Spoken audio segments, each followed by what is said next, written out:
কোথায় অনেকবার ফোন দিয়ে হইতো কোথায় কোথায়, মাঝে মাঝে বলতাম বাবা আপনার তো বয়স হয়েছে, আমি তো ইনশাল্লাহ আসবো, আপনি ঘুমিয়ে গেলেই তো পারেন। মাঝে মাঝে আমাকে বলতো বাপ এখন বুঝবি না, বাপ হওয়ার আগ পর্যন্ত বুঝবি না, বাবার কি কষ্ট বাবা হওয়ার আগ পর্যন্ত বুঝবি না। আসলে ঠিক বাবাদের কষ্ট পৃথিবীর কোনো সন্তান নিজে বাবা হওয়ার আগ পর্যন্ত বুঝে আসবে না। তার ভালোর জন্য বললে সেটাকেও সে মনে করে যে আপনি তার সাথে ট্যাক করছেন। মা বাবা কি জিনিস এটা বোঝার জন্য যে হৃদয় দরকার সেই হৃদয় আমাদের সন্তানদের নাই। বলেন এই দেড় দীর্ঘ পেটের জন্য কয় টাকা লাগে? একজন বাপ নিজের জীবনটাকে বাঁচিয়ে রেখে সন্তানকে মানুষ বানানোর জন্য চেষ্টা করে। আমি আমার জীবনে কোনো দিন আমার বাবাকে দেখিনি রুটি আর গোস্ত দিয়ে নাস্তা করেছে, আমি কোনোদিন দেখিনি। হোটেলে গিয়ে আমাদের বাবার নাস্তা করতো রুটি ভাজি ডিম সর্বোচ্চ চা দিয়ে। আমাদের বাবা রুটি আর গোস্ত দিয়ে নাস্তা করতো না, কারণ সেই যুগে টাকার বড় দাম ছিল। চিন্তা করতো গোস্ত দিয়ে নাস্তা করে টাকা নষ্ট না করে সন্তানের জন্য রেখে দিই। বলুন আমাদের সন্তানরা কি সেই ত্যাগ বুঝতে পারবে?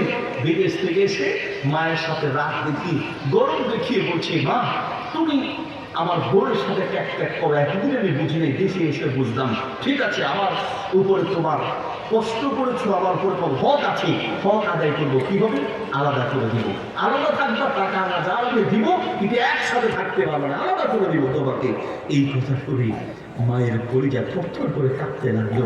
নবী সাল্লাল্লাহু আলাইহি ওয়াসাল্লাম বলেন সুনানে তিরমিজিতে হাদিস এসেছে ইশরাফুল লিসান কাউকুল সাইফ, কখনো কখনো মুখের একটা কথা তলোয়ার আঘাতের চেয়ে মারাত্মক হয়।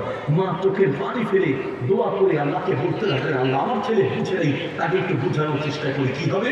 মাকে যে ছেলেকে গিয়ে বলছে বাবা তুমি আমাকে আলাদা করে দিও, তবে তার আগে আমি একটা স্বপ্ন দেখেছি, স্বপ্নটা পূরণ করো। কি হবে মা?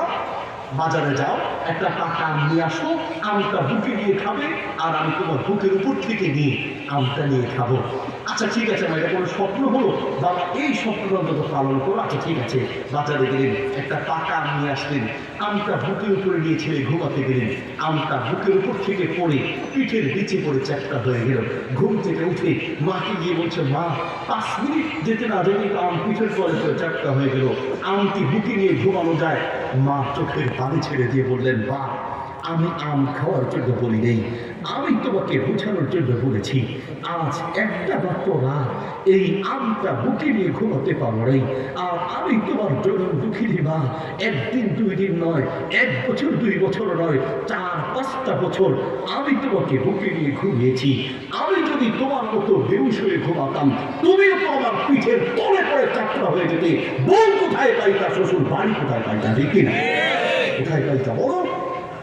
কোন সন্তান বা রেখে যাচ্ছি, মানুষ বানানোর চেষ্টা করি। রমাদান আসার আগে মা বাবার সাথে সুসম্পর্ক করার চেষ্টা করি, না রমাদানের ইবাদত দিয়ে আল্লাহর জান্নাতের মেহমান হওয়া যাবে না। রমাদান আসার আগে আরেকটা প্রস্তুতি হচ্ছে রমাদান মাস আসার আগে রমাদানের কিছু প্ল্যানার আগে যেটা বলেছি প্ল্যান